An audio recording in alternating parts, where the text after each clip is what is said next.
Hello les passionnés! On se retrouve aujourd'hui pour parler du marché de la monnaie. Car oui, la monnaie s'échange sur les marchés monétaires avec un taux de change. Mais qu'est-ce qu'un taux de change? Un taux de change indique combien coûte l'achat des unités d'une monnaie au moyen d'une autre monnaie. Il montre également la valeur relative de cette monnaie d'un pays par rapport à un autre. Les taux de change peuvent varier considérablement en fonction de l'évolution de la situation économique. La baisse de la valeur d'une monnaie est appelée dépréciation.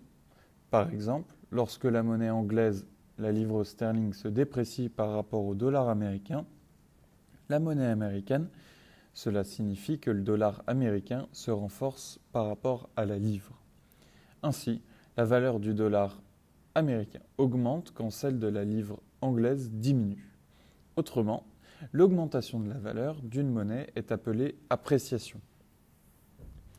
Afin de calculer la variation en pourcentage de la valeur de la devise étrangère, il suffit de prendre le taux d'une devise à un moment présent, à la date la plus récente qui est notée S, et le taux d'une devise à un moment présent, à la date la plus ancienne notée ST-1, lu ST-1. Les variations des taux de change ont donc une incidence directe sur la valeur d'une entreprise exerçant des activités dans le monde entier, car elles peuvent affecter les montants provenant des exportations ou encore des importations à payer. Les mouvements des taux de change ont tendance à être plus importants sur le long terme, c'est-à-dire que si l'on évaluait des données annuelles sur le taux de change, les mouvements seraient plus volatiles. Inversement, si l'on évaluait l'évolution quotidienne des taux de change, l'évolution serait moins volatile. De nombreuses entreprises internationales examinent les taux de change à court et long terme dans le but d'effectuer des transactions internationales au moment le plus opportun sur une période donnée.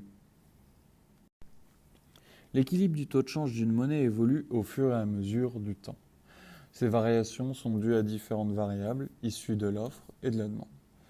Nous pouvons prendre l'exemple de la hausse généralisée des prix, l'inflation, qui impacte l'équilibre des échanges entre des pays du monde entier.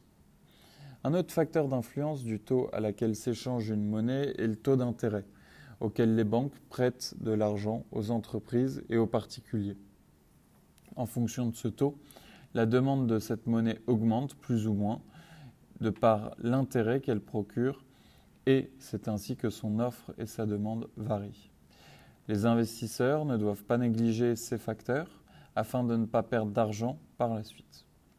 Pour cela, ils peuvent céder du taux d'intérêt réel qui corrige les effets de l'inflation et reflète la valeur réelle de la monnaie. Un troisième facteur que nous pouvons prendre en compte est le niveau des revenus relatifs, étant donné qu'avec celui-ci, les acteurs économiques comme les consommateurs peuvent importer et exporter des produits et faire par la suite varier l'offre et la demande de leur monnaie.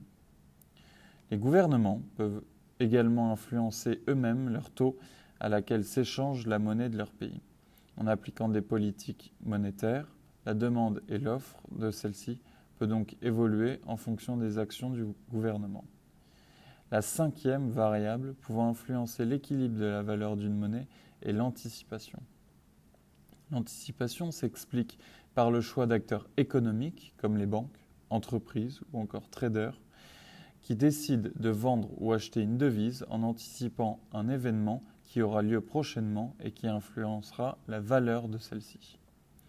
En fonction des événements, certains acteurs économiques décident de spéculer, d'anticiper une hausse ou une baisse de la valeur d'une devise, sans grand succès parfois. Ainsi, le marché est plus volatile et plus compliqué à interpréter, ce qui peut par la suite influencer l'offre et la demande de cette monnaie. Vous êtes maintenant des experts sur le sujet du taux de change, ses causes et ses conséquences. À bientôt pour de prochains épisodes.